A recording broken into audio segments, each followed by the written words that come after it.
V Argentíne v tých úchvatných 50. rokoch minulého storočia, kedy všetko bolo skutočné, kde sme naplno žili a tancovali tango, tam sa odohral tento romantický a detektívny príbeh. Tak sa usaďte, začíname. Bailame tango. Je začiatok 50. rokov. Vojnová vrava ustala, nápory povojnových utečencov, hľadajúcich v Argentíne nové, lepšie osudy, pomaly ustávajú tiež, svet sa ukaľudnil. Buenos Aires prežíva éru Juana Perona. Žlté svetlo horúceho letného popoludnia preniká cez vonkajšie žalúzie do mojej kancelárie na Avenida Bolívar. Na písacom stole nedofajčená cigara Cohiba Esplendidos vysiela dymový signál rotujúcemu ventilátoru na strope. Dole na ulici hrá starý harmonikár argentínske tango. Okolo neho pomaly prejde predvojnový bujk s bielými ráfikmi na kolesách a zastavuje pri chodníku. Počujem dámske kroky na schodoch. Klopanie dámskych podpätkov o kameninovú dlažbu je nezameniteľné. Pozriem do rohu kancelárie, kde mi na vešiaku visí klobúk a v púzdre revolver. Na presklených vstupných dverách sa objaví obrys krásnej ženy v klobúku s cigaretou na dlhej špičke. Zaklope na dvere s bielým mliečnym sklom s nápisom zahnutým do oblúka Detektív Privado. Chrapľavým hlasom poviem: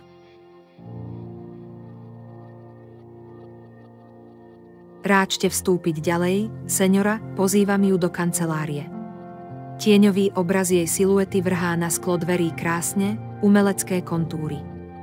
Kochám sa ním, želám si, aby pred dverami ešte chvíľu postála. Dáma za dverami chvíľu váha, potom siahne na kľúčku, na stene oproti dverám sa objaví rozširujúci sa prúžok svetla a do miestnosti vojde ona.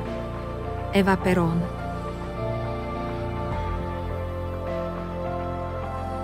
Táto tajomná dáma však za mnou neprišla kvôli tému. Dostal som delikátnu úlohu, ktorá zmenila môj osud a zasvetila ma do paralelného sveta mocných tejto krajiny.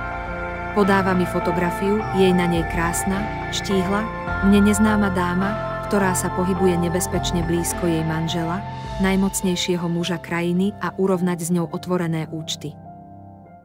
Mladá slečna, grófka Petra de Vestenic zo strednej Európy odniekiaľ od Nitry, ktorá sa na dlhú cestu do Argentíny vydala ako mladá, neskúsená žena, utekajúca pred vojnou.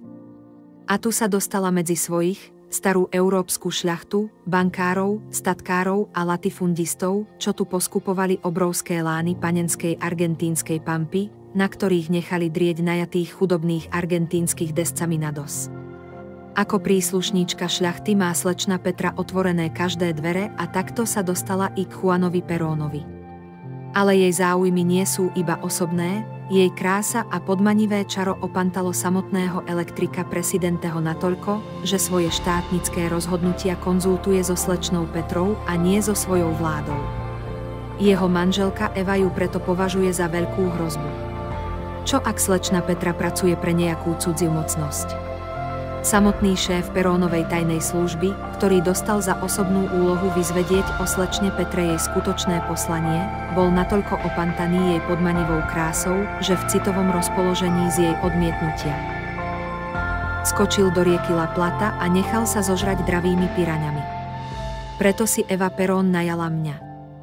Verila, že na mňa, prístavnými milongami otrlého detektíva nejaká fajnová európska kráska nezapôsobí natoľko, aby som nesplnil svoju úlohu. Horúci deň skončil, slnko zapadlo, cigarový dym sa zmiešal s vôňou parfému nečakanej návštevy a dole pod oknom na Avenida Bolívar doznela ozvena nostalgických skladieb Astora Piazzolu.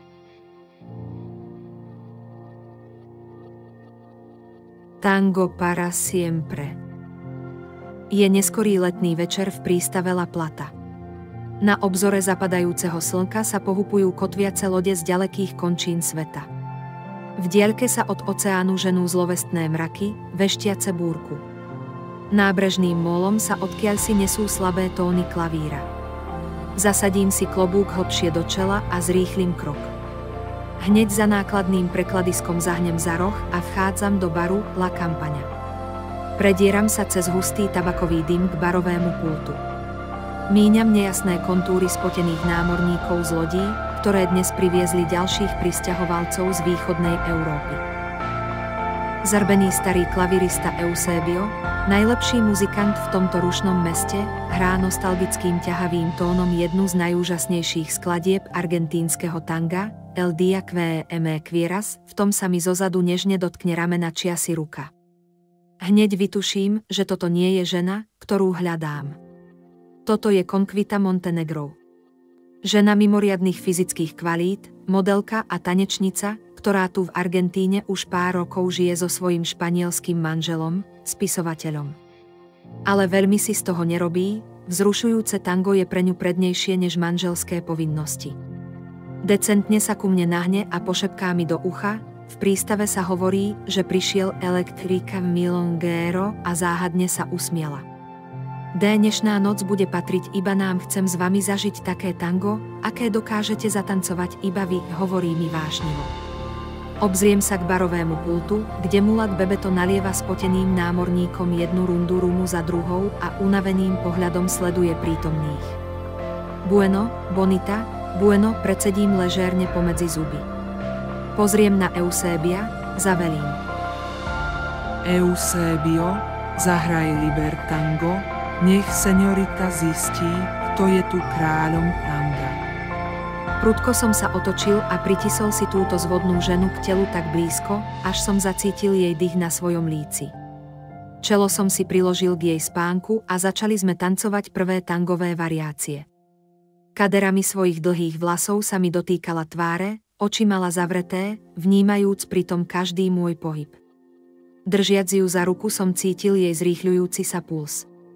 Teraz som už vedel, že dnes večer sa z moci tanga nevymaníme. Zvodné a neodolateľne melancholické tóny sa nám vnárali čoraz hlbšie do duše, až sme úplne stratili pojem o čase a ani sme nepostrehli, že nad prístavom začalo svítať. Eusebio zahral posledných pár melódií, ktoré nám ešte dlho rezonovali v mysli a my, spotení, sami na parkete, zavesení do seba, sme vedeli, že dnes v noci nikto v celej Argentíne tango vášnivejšie netancoval. Milonga con la rosa.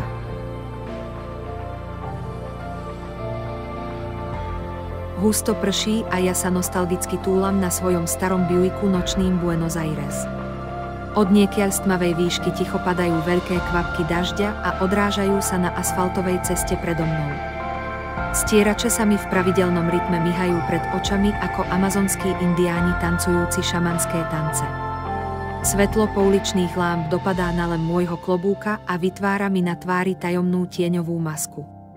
Prechádzam okrúhlym námestím Plaza Libertad, keď zrazu zbadám vo veľkej mláke, rozrážanej klapkami dažďa, zrkadliť sa nečitateľný nápis. Zastavím na okraji chodníka a pozorne sa pozriem smerom, odkiaľ prichádza ten svetelný odraz. Milonga con la rosa žiari červený neónový nápis nad vchodom útulnej tančiarne, okolo ktorej som veľakrát prechádzal, ale nikdy som si ju poriadne nevšimol. Spoza veľkých okien vidím tancujúce páry a cez stiahnuté okno auta sa ku mne dostávajú útržky starých tangových melódií. Dym cigary lenivo vychádza spusteným oknom ponad moje plece a mieša sa s ťažkým vlhkým vzduchom vonku, stále veľmi teplým napriek vytrvalému dažďu. Kdesi dole v meste zvony na veži odbili 4. hodinu ráno. Hudba v tančiarni prestala hrať a ľudia začínajú vychádzať do upršanej noci. O niekoľko minút svetlo zhasína a tančiareň sa naorlí do tmy. Naposledy sa otvoria dvere a objaví sa v nich vysoká štíhla blondína v tmavých lesklých priliehavých šatách nad kolená a vysokých lodičkách. Zamkne posuvnú mrežu na dverách, obzrie sa okolo seba a krátkými krokmi sa vydáva po lesknúcom sa chodníku smerom dolu do centra mesta. Dážď stále nehlučne padá na chodník a ona sa vôbec nesnaží pred ním skryť. Zrazu si všimne moje zaparkované auto. Na okamih sa zastaví, no hneď pomalým, ale rozhodným krokom pokračuje ďalej smerom ku mne. V žltom svetle reflektorov vidím jej približujúcu sa postavu. Čierne sieťované pančuchy dokonale kontrastujú s jej dlhými bielými nohami. Zmocňuje sa ma nervozita. Srdce mi prudko bije a v stiahnutom krku cítim jeho puls. Nervózny z nečakaného stretnutia si. Silno potiahnem z cigary, až ma pichne v pľúcach. Prechádza okolo mňa. Pri spustenom okienku sa zrazu zastaví. Skúmavo sa na mňa pozrie a hovorí: Milonga skončila, prišli ste neskoro. Dnes si už nezatancujete. Leda, že by ste chceli tancovať tu na námestí v daždi a kútikom svojich úst vyčarí tajomný úsmev. Naposledy som tango v daždi tancoval v prístave La Plata, ale so ženou, ako ste vy, si ho rád zatancujem všade, odvetil som so zmiešaným pocitom trémy a neodolateľnej túžby. V jej očiach som na sekundu zbadal údiv, ktorý vystriedala šibalská zvedavosť. Na chvíľu sa zamyslela. Vamos, kývla na mňa s tajomným úsmevom. Jej skúmavý pohľad mi dal ten rozhodujúci impuls. Takáto ponuka sa neodmieta, dobre, povedal som si v duchu. Toto bola Dolores del Rio, ďalšia z tých dlhonohých femes fatales, ktorých pozvania hocikam sa neodmietajú, ale dnes hľadám slečnu Petru z fotografie, ktorú mi dala Eva Perón. No, ale odmietnúť Dolores by bol hriech, väčší než neodmietnúť jej telo.